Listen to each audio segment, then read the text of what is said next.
हिंदुस्तान का शेर, शेरे हिंद महाराजा रणजीत सिंह एक ऐसे शासक थे जिन्होंने कभी किसी विदेशी ताकत को अपने जीते जी अपने साम्राज्य में घुसने नहीं दिया। बचपन में ही एक बीमारी की वजह से उनको अपनी एक आंख की रोशनी खो देनी पड़ी। उनके पिताजी ने बहुत छोटी सी उम्र में उनका साथ छोड़ दिया, लेकिन फिर भी ये मुसीबतें उनके साहस को चुनौती नहीं दे पाईं। 13 नवंबर सन 1780 को गुजरांवाला में, जो कि फिलहाल अभी पाकिस्तान में है, रणजीत सिंह का जन्म होता है। उन दिनों पंजाब पर सिख और अफगानों का राज चलता था और पंजाब कई मिसलों यानी अलग अलग हिस्सों में बटा हुआ था और प्रत्येक मिसले यानी हिस्से के अलग अलग शासक हुआ करते थे, जिसमें से सुकरचकिया के कमांडर महासिंह थे, जो कि रणजीत सिंह के पिता थे। छोटी सी उम्र में चेचक की वजह से रणजीत सिंह की बाईं आंख की रोशनी चली गई और चेहरे पर दाग बन गया। वह छोटे कद के थे।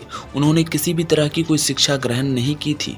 उनको ना कुछ लिखना आता था और ना ही कुछ पढ़ना।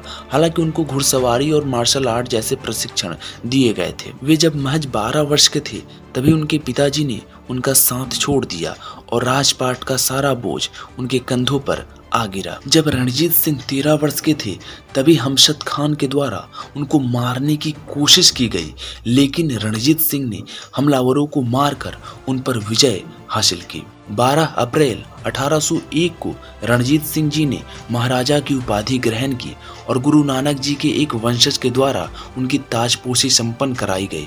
उन्होंने अपनी राजधानी लाहौर को घोषित किया। महाराजा रणजीत सिंह ने अफगानों के खिलाफ कई लड़ाइयाँ लड़ी और अफगानों को पंजाब से खदेड़ दिया।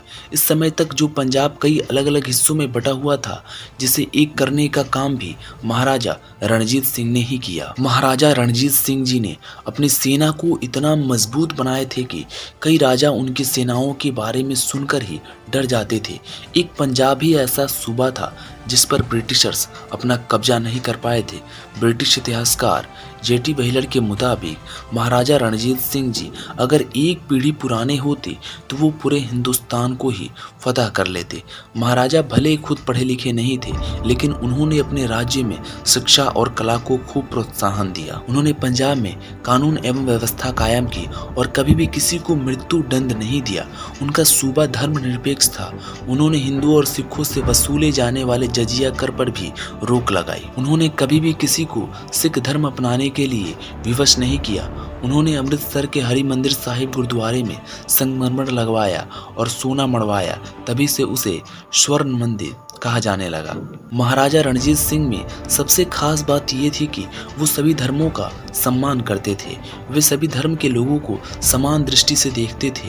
इस बात का समर्थन उस समय की कई कहानियां करती हैं, जैसा कि उस समय की इस कहानी में नजर आता है। एक बार एक व्यक्ति अपनी मेहनत से कुरान की एक बहुत बढ़िया सी कॉपी तैयार करता है। वो आदमी उस प्रति यानी कॉपी की उचित कीमत को पाने की उम्मीद में वो लाहौर में महाराजा रणजीत सिंह के दरबार में पहुंच जाता है। उसने इस प्रति को महाराजा रणजीत सिंह के विदेश मंत्री फकीर अजीजुद्दीन को बेचने की कोशिश की।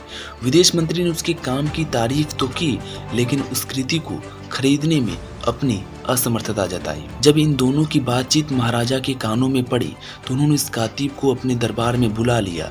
उन्होंने कुरान की उस प्रति को देखते ही अपने माथे से लगा लिया और फिर गौर से देखा। देखते ही उन्होंने कातिब को ऊंची कीमत देकर उसे खरीद लिया। कुछ देर बाद उनके विदेश मंत्री ने उनसे पूछा कि आप इस किताब के लिए इतनी ऊंची कीमत क्यों दे रहे हैं, जबकि एक सिख के तौर पर आप इसका इस्तेमाल नहीं कर पाएंगे। रणजीत सिंह ने जवाब दिया, शायद ईश्वर चाहता था कि मैं हर धर्म को एक आंख से देखूं, इसलिए उसने मेरी एक आंख की रोशनी ले ली। अब आप इससे ये समझ सकते हो कि महाराजा रणजीत सिंह जी का माइंडसेट कैसा था। महाराजा रणजीत सिंह की एक और खास बात थी, उन्होंने युद्ध क्षेत्र को छोड़कर कभी भी किसी की जान नहीं ली और हमेशा अपने दुश्मनों को हराने के बाद उनसे नरमी से पेश आए। रणजीत सिंह ने कुल 20 शादियां की थी। इनमें से 10 परंपरागत शादियां थी। उनकी पत्नियों में 5 सिख, 3 हिंदू और 2 मुस्लिम महिलाएं थीं। 17 अप्रैल 1835 को महाराजा को पहली बार पैरालिसिस हुआ, जिससे उनके जिस्म के दाहिने हिस्से ने काम करना बंद कर दिया। वो कभी भी अच्छे मरीज साबित नहीं हुए।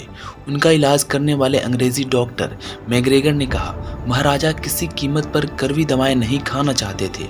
उन्होंने अपना दैनिक कार्यक्रम भी नहीं बदला। तेज बुखार में भी वो रोज सुबह पालकी में बैठकर नदी किनारे चले जाते थे और फिर लौटकर दरबार में लोगों की शिकायतें सुनने लगते थे। 1837 में उन्हें दूसरा पैरालिसिस हुआ और फिर उनकी तबीयत बिगड़ती चली गई। जून 1839 आते आते 6 डॉक्टर उनका इलाज कर रहे थे।